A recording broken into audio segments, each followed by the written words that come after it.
There are stories that touch the heart, and then there are stories that pierce the soul so deeply that they remain with us forever.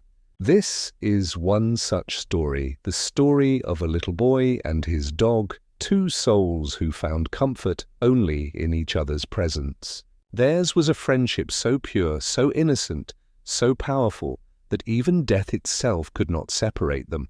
They left this world the same way they had lived in it, together, in each other's arms.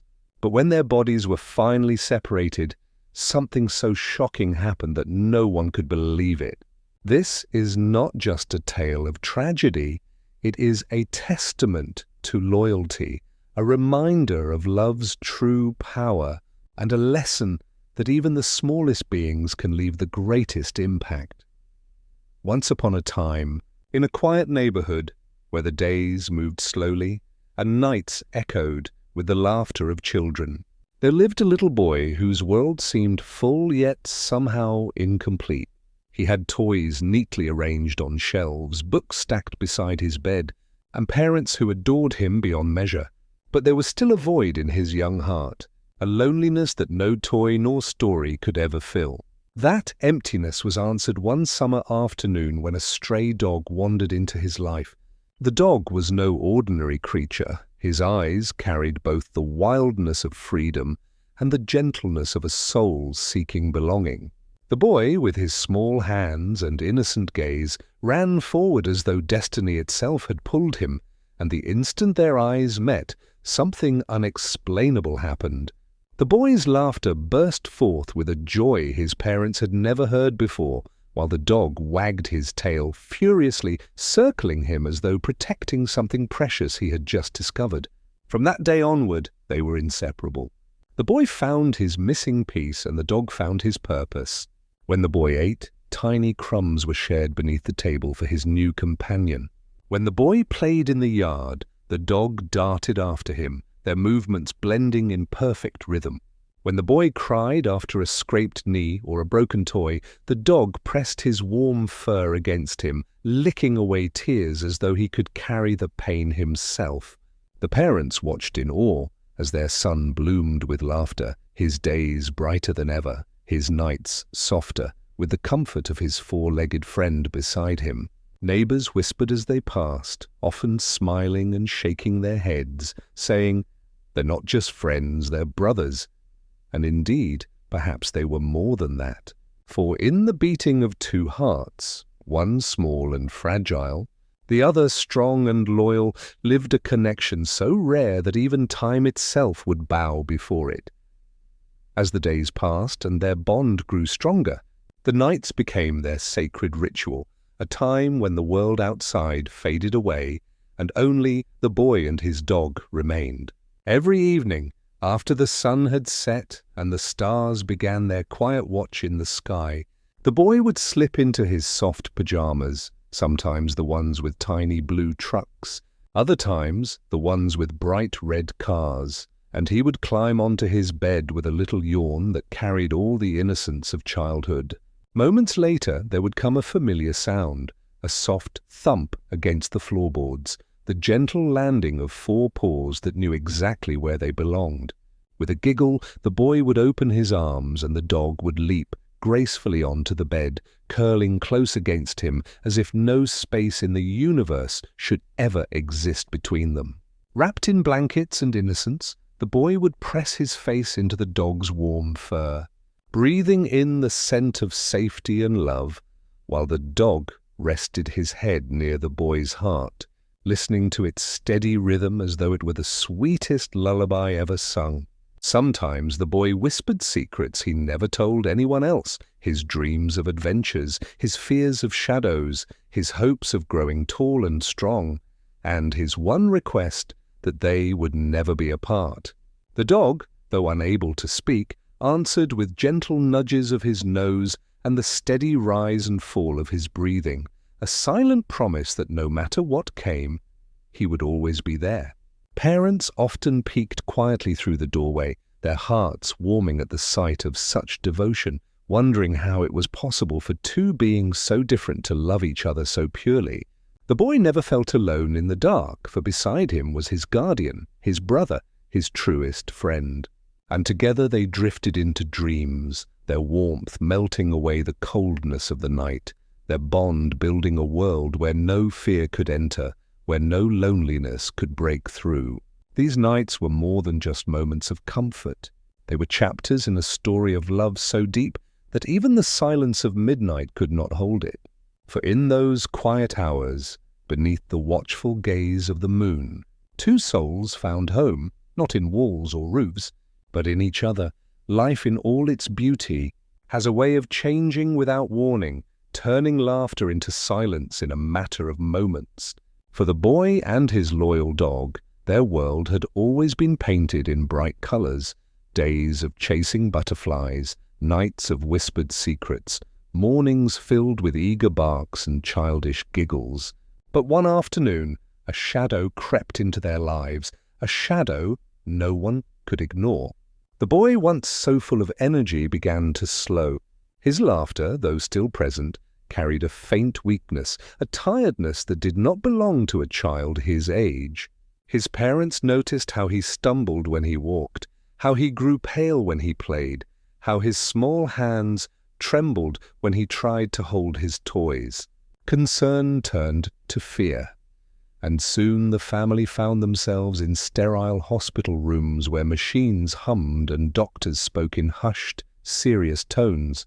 The diagnosis fell like thunder upon their hearts, an illness far too cruel, far too heavy for a child so young. The parents clung to hope, to prayers whispered late at night, but the boy's strength began to fade with each passing day. Yet through it all, the dog never left his side. At first, people thought the dog simply sensed something wrong, but soon it became clear. He knew. His once playful spirit dimmed, his tail wagged less, his appetite vanished. He refused to leave the boy's bed, lying beside him as though standing guard against an invisible enemy.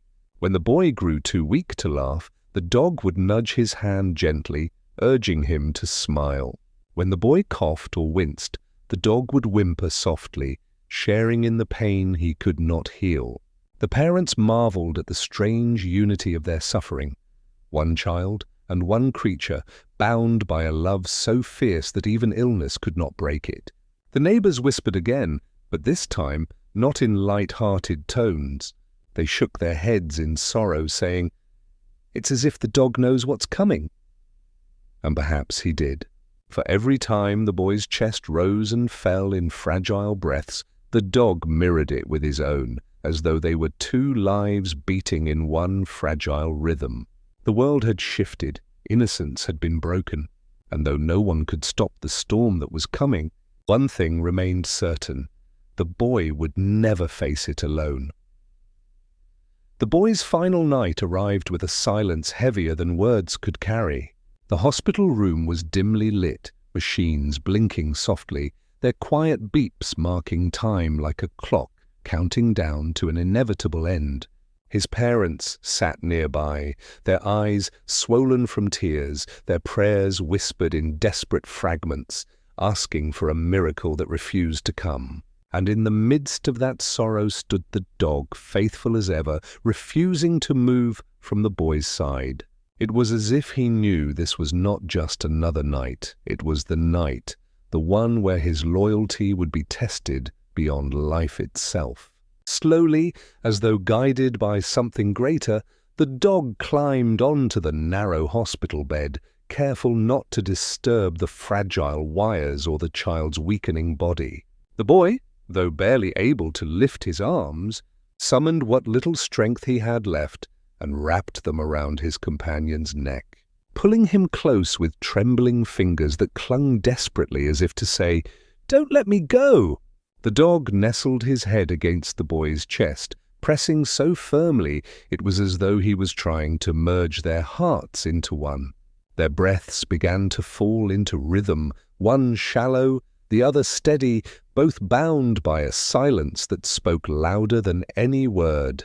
The boy's eyes fluttered, heavy with exhaustion, but in those last moments a small smile touched his lips, a faint curve that carried both peace and farewell. The parents wept quietly, watching their son slip further into the unknown, and yet they could not bring themselves to separate the two souls locked in that embrace. Minutes passed, or perhaps hours. It was hard to tell as grief blurred the sense of time. And then it happened. The boy's breathing slowed, becoming softer and softer until finally it ceased, his tiny body falling into eternal stillness. But almost at the very same moment, the dog's chest too stopped rising. His body grew still, his warmth fading, as though he had made a silent choice. If his boy was leaving, then he would follow. There, in that small hospital bed, two lives ended not apart, but together, fused in a final embrace that defied the cruelty of death itself. The room fell into a quiet so deep it felt sacred, broken only by the sound of a mother's wail and a father's trembling sobs. Yet, even amidst the heartbreak, there was an undeniable truth. Love had carried them both beyond the threshold of this world, proving that some bonds are too strong to ever be broken, When dawn broke and the weight of the night's tragedy hung heavy in the air, the hospital staff and the grieving parents faced a moment they could never have prepared for. The boy and his dog, now lifeless, remained locked together in the embrace that had carried them across the threshold of death. The boy's small arms were still wrapped tightly around his companion's neck, his tiny fingers frozen in their final grip of love. The dog, though still and silent, appeared to cling just as strongly, his body pressed firmly against the boy's chest, as if refusing to release him even when life had already slipped away. Doctors and nurses trained to separate the living from the dead with clinical precision found themselves unable to act. Each attempt to part them felt like sacrilege, as though they would be tearing apart something sacred, something beyond human understanding. One nurse, with tears streaming down her face, whispered that it was as if the dog's soul had tethered itself to the boy's, bound by a loyalty that extended into eternity. The parents, shattered by grief, could do nothing but watch in awe and heartbreak, realizing in that moment that their son had not gone alone into the silence. He had been carried, guarded, and guided by the one who loved him most. Word spread quickly among the staff, and soon the sight of the boy and his dog, inseparable even in death, became a moment of reverence. Some crossed themselves, others simply stood in silence, all of them knowing they were witnessing something that defied explanation. This was not just the tragedy of death, it was the proof of a love that had triumphed over it. Neighbors and relatives who later heard of it wept openly, imagining the picture of two souls bound so fiercely that even the cold hand of death could not break them apart. And in that quiet hospital room, filled with grief yet also with awe, a truth was revealed. Love, in its purest form, is eternal. It does not weaken, it does not fade. It transcends the very limits of mortality. The boy and his dog had shown the world that their bond was not just of this earth, it was of the soul. And the soul, unlike the body, does not die. News travels quickly in small towns, and when whispers of the boy and his dog's final embrace reached beyond the hospital walls, the community was struck with a grief that felt deeply personal, as though each family had lost someone of their own. People who had never once spoken to the boy's parents found themselves weeping in kitchens, holding their children a little closer, staring at their pets with a newfound reverence. The story spread like wildfire, neighbors telling neighbors, teachers sharing the sorrow with classrooms, shopkeepers pausing mid-transaction to speak of the loyalty that had stunned even doctors. Soon, the house of the grieving parents became a place of quiet pilgrimage. Strangers arrived carrying flowers, candles, and handwritten notes, their voices soft, their eyes heavy with tears. Some knelt on the porch to whisper prayers, others simply stood in silence, unable to find words that could carry the weight of such loss. Children left small toys, drawings of a boy and a dog hand in paw, their innocent hearts struggling to make sense of death but clinging to the beauty of love. Elders shook their heads, calling it a miracle, saying they had never in all their years seen devotion so strong it could conquer death. Even those who did not believe in miracles found themselves pausing, reconsidering, asking if perhaps love truly does extend beyond what we can see. Churches rang bells in mourning, schools held moments of silence, and the boy and his dog became symbols of something greater than tragedy. They became a reminder of what it means to love without condition, to give without hesitation, to remain loyal without question. The parents, though drowned in grief, felt a strange comfort in the sea of compassion that surrounded them. For while they had lost their son, they realized his story, his love, his bond with his faithful companion had touched countless hearts. In death, the boy and his dog had become teachers, showing the world that true love is not measured by years or achievements, but by the depth of connection. And as candles flickered outside their home, casting a warm glow against the dark night, the community understood one thing with certainty. They had not merely witnessed tragedy, they had witnessed love in its purest, most eternal form. As time passed, the story of the boy and his loyal dog spread far beyond the quiet town where it had first unfolded. People spoke of it in whispers and in tears, not as just another tragedy, but as a reminder of what love truly meant. Schools used it as a tale to teach children about compassion, loyalty, and the sacred bond between humans and animals. Families gathered around dinner tables and spoke of it in hushed tones, telling their children that love was not measured in years or in grand gestures, but in the simple, unbreakable moments of devotion, like a boy holding on to his dog, and a dog refusing to let go even when the world grew silent. The father, who once struggled with bitterness at the cruelty of fate, began to see the story not only as his loss, but as a gift to others. He told neighbors, "My son didn't die alone. He left with the one who loved him most by his side." And maybe that's what heaven looks like, never being left alone. The mother, too, found herself speaking to strangers who sought her comfort, telling them how her son's bond had shown her that love is stronger than the grave. Together they realized that their pain, though sharp and endless, had been transformed into something greater, a lesson that could touch hearts across generations. And it did. Priests spoke of the boy and the dog during sermons, reminding their congregations that loyalty is a reflection of divine love. Teachers recounted the tale to remind children that kindness to animals is a kindness to the soul itself. Even those who had never met the boy or seen his dog found themselves carrying the story in their hearts as a symbol of hope.